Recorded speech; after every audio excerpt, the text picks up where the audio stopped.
ఏమిటిది? నువ్వు అన్నం తినుండు అని తీసుకొచ్చాను. నీకెలా తెలుసు? నా వల్లేగా నీ బతుకు తెరిగిపోయి పస్తుండే స్థితికొచ్చావు.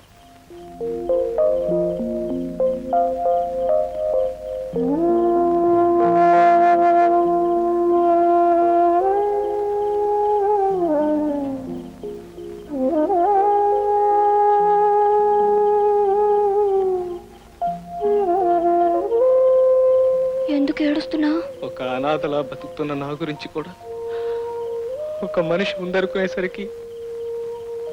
నువ్వు అనాథో కాదు కిష్టయ్య. నీకు తోడుగా ప్రేమ మంచితనం ఉన్నాయి. వాటి కోసమే నేను నీకు దగ్గర అయ్యాను.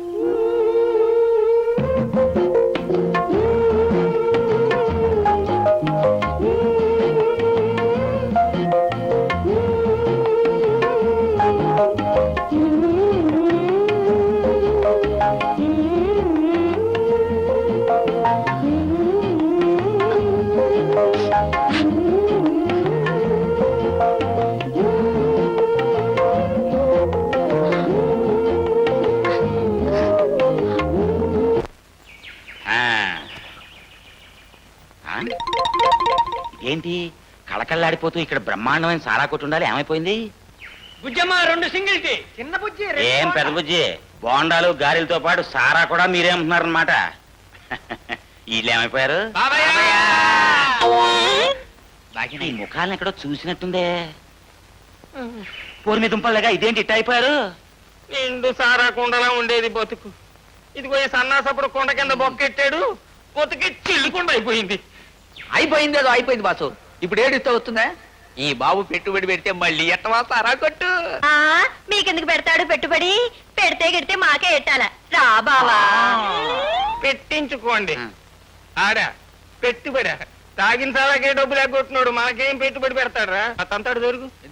ఆడు వచ్చేస్తాడుగా కుక్కరంకి. ఇక తాకటెట్టాలంటే హార్మోని పెట్టి ఒకటే మిగిలింది. చా చా చా చా చా చా నరసింహం, చక్కని చుక్కకి తండ్రి నీకు అంత కర్మ ఎందుకు పడుతున్నాయా? ఏంటి గోపాలం బాబు నువ్వు చెప్పేది? ఇదిగో నీ కూతురికి ఎదురు కట్నం ఇచ్చే మంచి సంబంధం ఒకటి తెచ్చాను. ఈ రోజుల్లో ఎదురు కట్నం ఇచ్చే ఎర్రుబాగులాడు ఎవడు ఉంటాడు బాబు? నేను చెప్పేది నిజమయ్యా. ఆ కుర్రాన్ని కనుక చేసుకుంటే నీ కూతురికి చీరలు నగలు పెట్టడమే కాకుండా నీకు ఎదురు కట్నం ఇవ్వడానికి సిద్ధంగా ఉన్నారు వాళ్ళు. అనవయ్యా, బ్రహ్మాండంగా పెళ్లి నేను జరిపిస్తాను.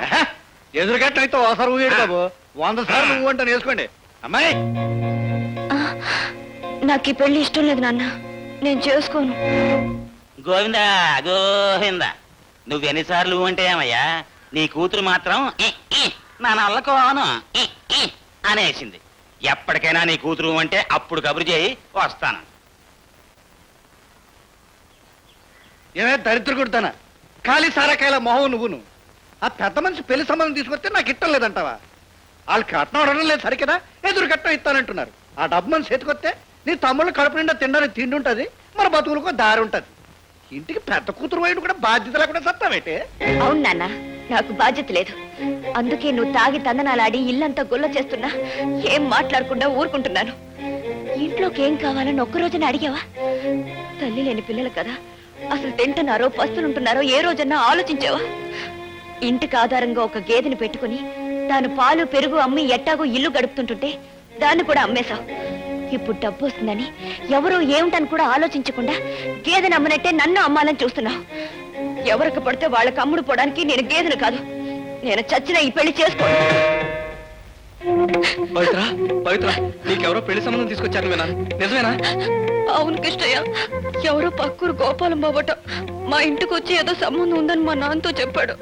ఎదురు కట్నం వస్తుంది కదా అని మా నాన్న సరే అన్నాడు. నేను కాదన్నాను.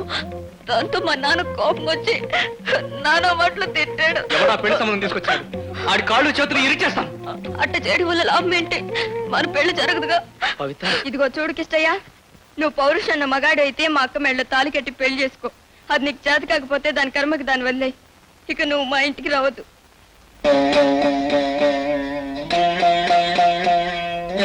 నువ్వు పౌరుషన్న మగాడు అయితే మా అక్క మెళ్ళ తాలి కట్టి పెళ్లి చేసుకో. ఏరా నరసింహం, తమరా బాబు దయచేయండి దయచేయండి. ఎరా ఊరికి పెద్దవాళ్ళు మేము వస్తే చెప్పులు విసిరేసి మర్యాద చేస్తావా? తప్పుగా అర్థం చేసుకోకండి బాబు. పిల్లలు ఇల్లు అలుకుతున్నారు, పరాగే చెప్పులు బయట అడేశాను. రండి బాబు కూర్చోండి. ఏంటి బాబు ఊళ్ళో పెద్దలంతా కట్టకట్టుకొచ్చారు? ఏమి లేదురా, పవిత్రాకి ఒక మంచి సంబంధం తీసుకువచ్చాం. ఏంటి బాబు తమరంతా కలిసి నా కూతురు సంబంధం తీసుకొచ్చారా? ఎవరు బాబు అబ్బాయి? రారా, ఆడపిల్లగా సిగ్గుపట్టావేంటి? రా.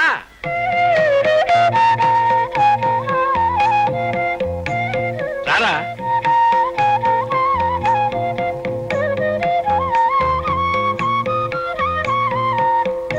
వాడికి తల్లి తండ్రి ఎవరు లేదు, అందుకే మేము తీసుకొచ్చాం. రే పిల్లలు, గౌరీ, సిట్టి, సిన్ని రండ్రా. మన దశ తిరిగిపోయిందిరా. మీ కాబోయే బావగారిని చూడండి రా. రేపు ఎప్పుడన్నా నేను సారథ గోవింద అన్నా అనుకోండి, మీ మంచి సెడ్డలు చూసుకునే పెద్ద మంది దిగి వచ్చాడు రా. మీ అక్క ఎదురా, మీ అక్క దమ్మా తాత. అమ్మా తాంబూలాలు అట్టుకుని పెళ్లి కొడుకు గుమ్మంలోకి వచ్చాడమ్మా. ముహూర్తాలు ఎప్పుడు పెట్టాలా అని ఊళ్ళో పెద్దలందరూ కట్టుకుని వచ్చి కూర్చున్నారమ్మా. చెప్పు తల్లి, ముహూర్తాలు ఎప్పుడు పెట్టాలమ్మా? చెప్పమ్మా. అదేంట్రా ముహూర్తం ఎప్పుడు అమ్మాయిని అడుగుతావు? ఏం లేదు బాబు, అమ్మాయి పెళ్లి అమ్మాయి ఇట్ట ప్రకారమే జరిపిద్దాం. సరే, అబ్బాయి నీకు నచ్చాడుగా? చేసా అబ్బాయి ఏంటి బాబు? అబ్బాయి కంటే అబ్బాయి చేసే ఉద్యోగం నాకు చాలా నచ్చింది బాబు. ఏరా కృష్ణయ్య, ఏదైనా ఉద్యోగంలో చేరావా? అదేంటి బాబు అలాగంటారు? ఆరి మొహం చూస్తూ ఉంటే తిరగడం లేదా బాబు? ప్రస్తుతం కలెక్టర్గిరి ఎలా పెడుతున్నారు. రేపు ఎలక్షన్ లో నిలబడ్డారనుకోండి, ఆరికి ఉన్న పేరుకి మంత్రి అవుతారండి. బంగళా, కారు, బొచ్చు కుక్క. మావా, నువ్వేం ఎగతాళి చేయక్కర్లేదు. నేను తలుచుకుంటే అవన్నీ సంపాదించగలను. నీ బతుక్కి నా ఇంటికి వచ్చి నా కూతుర్ని పెళ్లి చేసుకుంటాన్ని అడిగే గుండెలు ఉన్నారా నీకు? ఏమయ్యా మీరు పెద్ద మనుషులా? ఒక గొడ్ల దొంగ నా ఇంటికి తీసుకొచ్చి నా కూతుర్ని కట్టబెట్టుకుని అడుగుతారా? నువ్వు ఏమన్నా భరిస్తాను కానీ గొట్టదం అంటే మాత్రం ఊరికలేదు. గొడ్ల దొంగ కాకపోతే మరేంట్రా? ఊళ్ళో అడ్డగాడిదలా తిరిగి గేదెల్ని ఆవుల్ని తీసుకెళ్ళి అమ్ముకునేవాడికి నా కూతుర్నే కాదురా, ఏ తలక మార్చి వాడు తన కూతుర్నేవాడు. తప్పుకోవే. ఉద్యోగం సద్యోగం లేక, పైసా ఆస్తి లేక, పోరం పోకులా తిరిగి నీకు పెళ్లి కావాలరా? నీ పెళ్ళానికి ఒక చీర కొని పెట్టగలవా? ఒక నగ కొని పెట్టగలవా? కనీసం కడుపు నిండా ఒక పూట తిండి పెట్టగలవరా? నిన్ను నరసింహం, నువ్వు నన్నిన్ని మాటలన్నందుకు నీ కాళ్ళు చేతులు ఇరిచేసేవాణ్ణి. కానీ రేపు నీ కూతురుతో నాకు పెళ్ళయ్యాక ఈ కాళ్ళకే నేను మొక్కాలి. ఆ చేతులతోనే నువ్వు నా కాళ్ళు కడిగి కన్యాదానం చేయాలి. అందుకే వదిలేస్తున్నాను.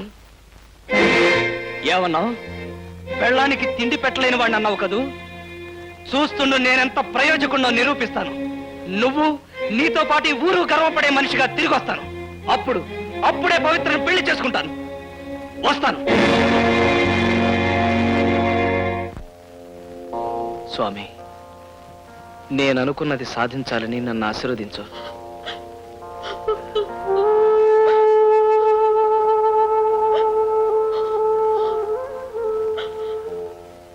ఎందుకు పవిత్ర ఏడుస్తున్నావు? నేను వెళుతున్నది పట్టణానికేగా. ఒక ఏడాదిలోగా మనం సుఖంగా సంతోషంగా బ్రతకడానికి కావలసినంత డబ్బు సంపాదించుకొస్తాను. 10 మందిలోనూ ప్రయోజకుడిని అనిపించుకుని నిన్ను పెళ్లి చేసుకుంటాను. కృష్ణయ్య, నువ్వు లేకుండా నేను ఇక్కడ ఉండలేను. నన్ను నిన్ను తీసుకెళ్ళిపో.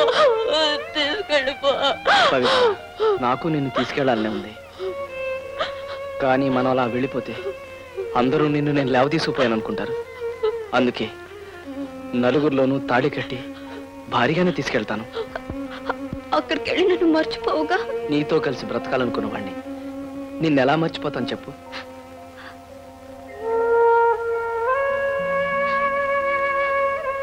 ఆ దేవుడి మీద ప్రమాణం చేసి చెప్తున్నాను, నేనెంత డబ్బు సంపాదించినా, ఎంత గొప్పవాణ్ణైనా సరే, నాకు కావాల్సింది నువ్వే.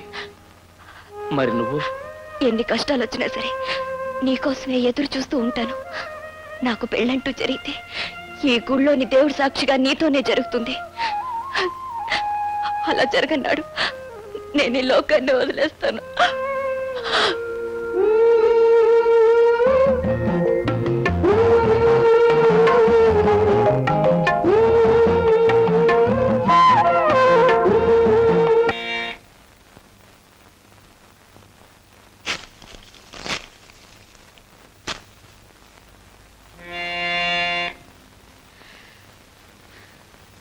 ఏమిటి అంత అలా దిగాలుగా కూర్చున్నారు?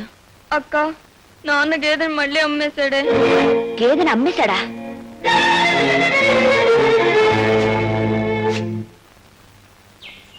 నాన్న మళ్ళీ గేదెని అమ్మేశావా? ఇంక దాని విషయం నువ్వు బాధపడకమ్మా. గేదెని నేనే అమ్మేశానమ్మా. అమ్మా, మనుషులు మనకే తినడానికి తాగడానికి ఏటి నాకపోతే గేదెకి ఏమిటి మేపుతామమ్మా? మనం దానికి ఏటి ఎట్టలేదనుకో, అది కొన్నాళ్ళకి అలా నీరసించిపోయి చచ్చిపోదు. జంతువుని చంపిన పాపం కూడా మనకు వస్తుంది. అందుకని నేను బాగా ఆలోచించి ఆ పిచ్చి ముండని 2 సార్లు కూడా అమ్మేశానమ్మా. కానీ విశ్వాసం కలిగి జంతువుల్లో గేదె కూడా ఒకటి. ఎందుకంటే అది ఉన్న నాళ్ళు మనకు పాలు ఇచ్చిందా, అది వెళ్ళిపోయి కడుపు నిండా సారా ఇచ్చిందమ్మా. గేదె పాలే కాదు సారా కూడా ఇస్తుంది అన్న గొప్ప సత్యాన్ని నేను ఇప్పుడు నేర్చుకున్నానమ్మా. అమ్మా, సారా ఇంట్లో ఉంటే దొంగలు ఎత్తుకుపోతారని గొయ్యి తీసి కప్పెట్టేస్తున్నాను. ఆ సీసాలతో పాటు మమ్మల్ని పాతేయచ్చుగా. కుటుంబం అంతటికి ఆధారంగా ఉన్న గేదెను కాస్త అమ్మేశావు. రేపటి నుంచి ఇంటిల్ల పాతి ఎలా బ్రతికేది? పిల్లల ఆకలి అడిగితే ఏం చేయాలి? ఏం చేయాలో చెప్పు. ఏం చెయ్యాలో ఆలోచించే బదులు ఆ గోపాలం బాబు తెచ్చిన సంబంధం చేసుకోవచ్చుగా.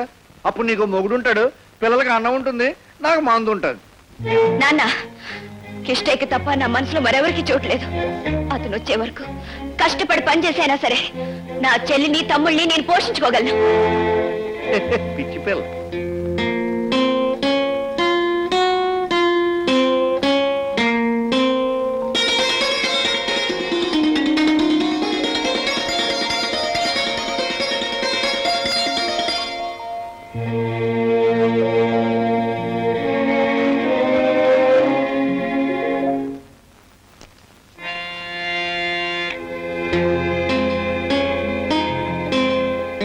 బాగా ఏడు.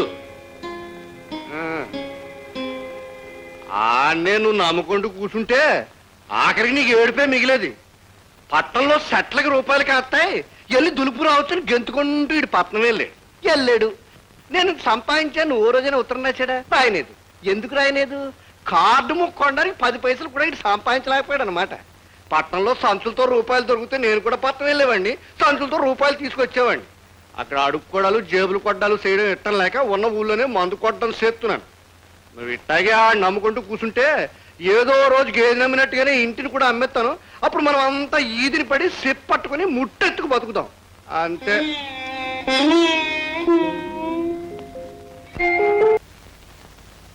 ఊళ్ళో నిల్లుండగా నా ఇల్లే దొరికిందట దొంగతనం చేయడానికి.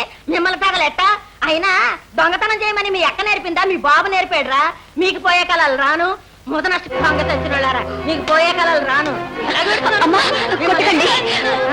వచ్చావా తల్లి? రామ్మా. 3 రోజులు బట్టి మేము వండుకున్నా కూడా వండుకున్నట్టుగా మాయమవుతుంటే కేపిలులో పందులో కుక్కలో తిన్నాయనుకున్నాను. దొంగ చచ్చినోళ్ళు తిన్నాడని దొరికారు చచ్చినోళ్ళు. చిన్నపిల్లలు ఏదో తెలియక. ఆ చిన్న పిల్లలు, అందుకనే పెద్దవాళ్ళకి మీకైనా బుద్ధి ఉండక్కర్లేదు. ఆ ముసలోడికేమో తాగుడు తప్ప వేరే పని లేదు. నీకు ఊరు చుట్టడం తప్ప అంతకంటే ఏమీ తెలీదు. అయినా వాళ్ళు తింటున్నారో పస్తులుంటున్నారో నువ్వన్నా పట్టించుకోక్కర్లేదు. దొంగతనం చేయడం ఆడ తప్పు కాదే. నీలాంటి మహాతల్లి ఇంట్లో ఉండి పట్టిడు అన్నం పెట్టకపోతే ఆకలితో వాళ్ళు దొంగతనమే కాదు ఏమైనా చేస్తారే. సిగ్గుమాలిందారా. ఇదిగో నేను ఇప్పుడే చెప్తున్నాను, నా ఇంట్లో ఇంకోసారి దొంగతనం చేస్తే కాళ్ళు చేతులు ఎరగొట్టి నీ చేతిలో పెట్టి నీ మొక్క నేను పేరకల్లా నీళ్ళు చల్లుతాను. ఏమనుకుంటున్నావు? ముదనష్ట నీ బతుకు చేస్తా దొంగ వల్లారని.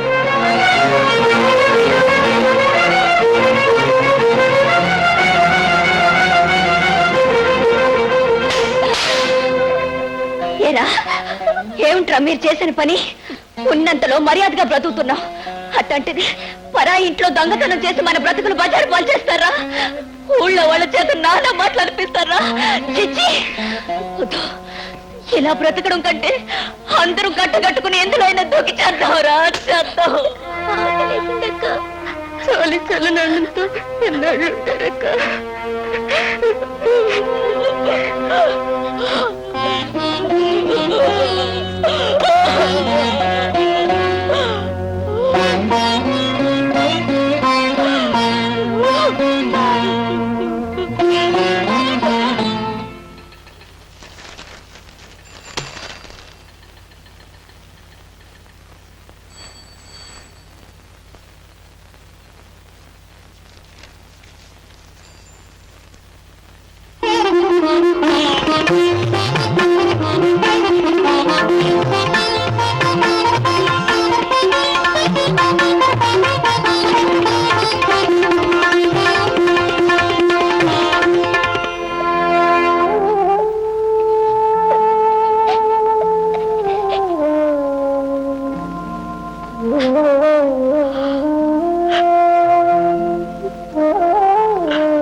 మీ నాన్న బాధ్యత లేకుండా మీ కర్మకు మిమ్మల్ని వదిలేశాడు.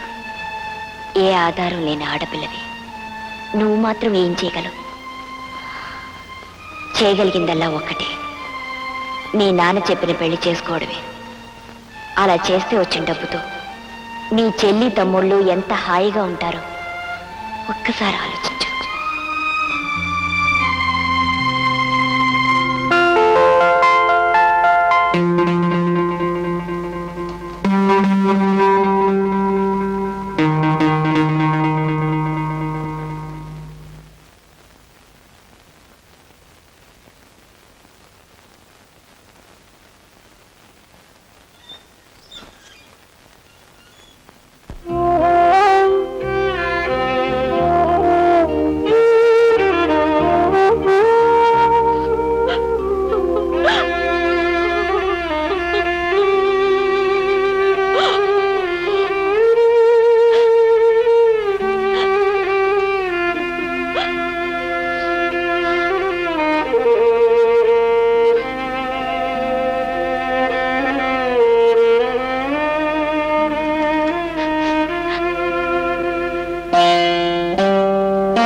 నాన్న,